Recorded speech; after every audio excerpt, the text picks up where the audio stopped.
Et donc n'empêche, je suis en train de bien perdre là, hein. C'est sur ce plan-là, généralement je me rends le plus compte parce que quand tu t'assois, du coup tout s'écrase et tout remonte. Avant j'étais bien rond là sur les côtés, je suis en train de devenir à nouveau à peu près rectiligne. ça marche bien. Alors je me jette un peu des fleurs au début parce que je suis vraiment en train de faire ce reaction shot pour une fois, véritablement pour dire que j'ai fait une connerie, en tout cas que j'ai pas remarqué quelque chose, mais il y a eu une connerie surtout que je voudrais corriger. Je dis toujours que les reaction shots c'est pour corriger les erreurs ou pour réagir à certains trucs, mais c'est plutôt généralement pour dire que j'ai raison, que je l'ai fait. Là vraiment c'est pour dire que j'ai fait des erreurs. D'abord dans Hold, bon c'est pas vraiment une erreur, mais c'est une faute d'inattention on va dire. J'ai passé tellement de temps à être surpris par l'utilisation que fait Shyamalan des contre-plongées sur les personnages, en me disant c'est dingue, il a eu un espèce de défi, il voulait absolument trouver un moyen de faire des contre-plongées qui mettaient pas les personnages en position de dominance, qu'en fait je me suis même pas posé la question de la raison scénaristique à ce choix de plan, et l'élève est en train de dépasser le maître sur 2 points là qui vont venir. Parce que c'est vous qui m'avez conseillé les trucs dans les commentaires, et quand j'ai vu ça, j'ai fait mais comment je n'y ai pas pensé, putain de merde. S'il y a autant de contre-plongées sur les personnages dans Hold, c'est peut-être parce que c'est le point de vue de la plage elle-même. La plage qui est donc maudite, qui a plus ou moins un esprit, et qui du coup observe ses victimes en train de tomber au milieu de sa toile, et donc ce serait le point de vue du prédateur, et le prédateur est la plage dans cette histoire-là. C'est une très très bonne idée, c'est vous qui me l'avez conseillé dans les commentaires, et pour le coup je n'y avais pas du tout pensé. Je pense que j'étais tellement focalisé sur la technique, et sur comment est-ce qu'il arrive à faire ses contre-plongées alors que pourtant on est en angoisse, que je me suis jamais posé la question de la justification au niveau de l'histoire de ces plans. Plus ou moins la même chose avec Raya et le dernier dragon.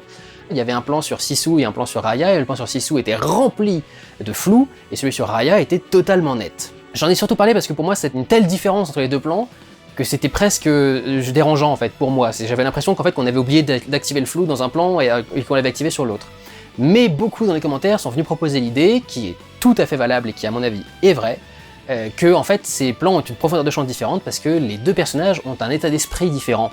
C'est une scène où elles sont en train de discuter de l'intérêt de faire confiance et de pardonner après des gros événements, et Sisu qui elle est beaucoup plus dans l'idéal, dans le rêve, dans les meilleures conditions possibles. Elle, il y a une profondeur de champ qui est très réduite, peut-être parce que du coup elle connaît pas trop le monde qui l'entoure, elle connaît pas trop les griefs que les gens ont les uns envers les autres, et à l'inverse Raya, elle est très pessimiste, peut-être on va dire très terre à terre, très réaliste, et du coup ce côté plus net transcrirait du coup ce côté plus réaliste. J'ose espérer que j'avais prévu d'en parler parce que quand j'ai mis ce passage dans le vlog, je me souviens d'avoir tiqué un moment sur le truc, mais en fait j'ai dû me dire je corrigerai ça plus tard et puis j'ai oublié.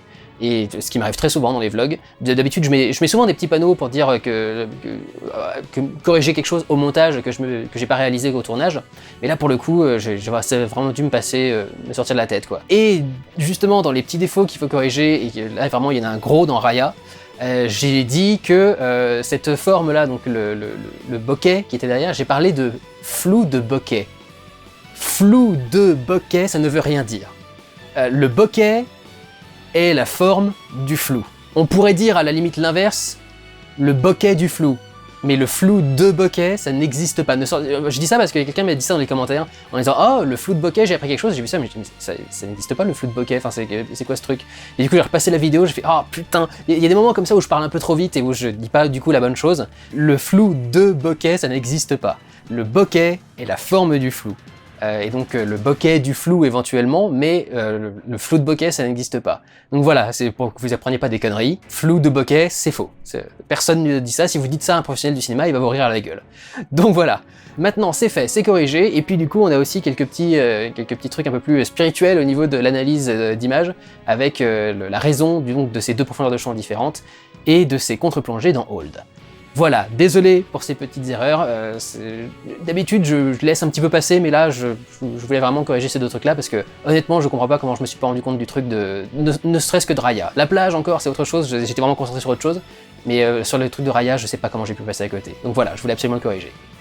Prenez soin de vous, regardez ou allez voir des films, ciao!